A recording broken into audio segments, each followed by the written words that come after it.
জামাতের একটা গতকালকে একটা প্রতিবাদ জানিয়েছে আমার একটা বক্তব্যে। সেই বক্তব্য হচ্ছে, আমি বলেছি জামাতের যে নায়েবে আমির আছেন ওই যে তাহের সাহেব, এই তাহের হচ্ছে রয়্যাল লোক।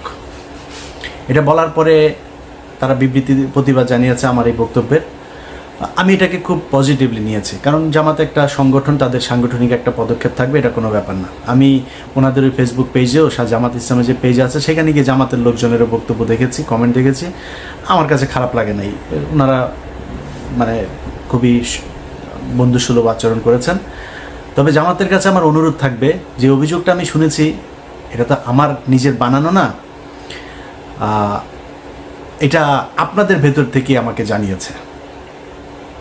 তার বাড়িতে নইমুল ইসলাম খান, তার বাড়িতে ছিল ইনামুল ইসলাম খান, তার বাড়িতে ছিল, এবং আবু তাহের সাহেব তাকে পালাতে সহযোগিতা করেছেন। এই ছাড়াও জামাতের আরও অনেকজনের ব্যাপারে এই বিষয় আছে। শামা ওবায়েদ বিএনপির সব তথ্য ভারতে পাচার করে। শামা ওবায়েদের সাথে এখনও শেখ হাসিনার কথা হয়। বিএনপিকে বলে রাখলাম, আপনারাও সাবধান থাকবেন।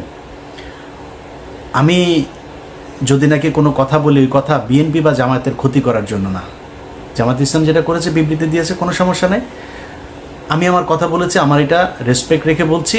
এটা নিয়ে তদন্ত করবেন, যদি আসলেই কোনো কিছু পাওয়া না যায় আমি তাহের ভাইয়ের কাছে আবার ক্ষমা চেয়ে নিব। তো এই যে বিএনপি জামায়াতের লোকজন, ওনারা কিছু কিছু লোকজন যে মনে করেন যে আসিফ নজরুল হচ্ছে তাদের লোক, তাদেরকে বলবো তারেক রহমানের বক্তব্য শোনেন। তারেক রহমান আপনার মনে হয় এমনিতেই বলে যে সামনে নির্বাচনটা কঠিন নির্বাচন? এমনিতেই বলেন যে আপনারা মনে করবেন না যে আমরা ক্ষমতায় চলে এসেছে, এগুলো এমনি বলে না। কিন্তু তারেক রহমান খবরগুলো জানে যে তারেক রহমানকে মাইনাস করার জন্য কত ষড়যন্ত্র চলছে, এবং সেইটার পার্ট হচ্ছে এই আসিফ নজরুল, রেজওয়ানা বন্যা, আরেকটা আছে ওদের সাথে ওয়াহিদ মাহমুদ, তো নামটা ভুল করছে কিনা জানি না।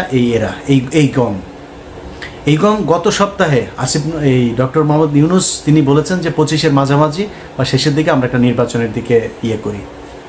তিনারা যাবেন না, তিনাদের কথা 26-এর শেষে গিয়ে আমরা করব, চিন্তা করব। এর মাঝখানে সেট আপ শেষ হয়ে যাবে, সব শেষ। বিএনপির ভাইদেরকে বলতে চাই, সব শেষ।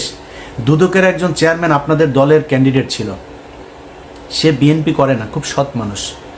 বিএনপির ওই চয়েসটা ভয়ঙ্কর রকমের খুবই সুন্দর একটা ছিল। এই আমার জীবনে আমি যত মানুষ সম্পর্কে জানি, একজন মানুষ হিসাবে জানতে পারি, এই বিচারক মোতাহার হোসেন তাদের মধ্যে একজন সৎ মানুষ।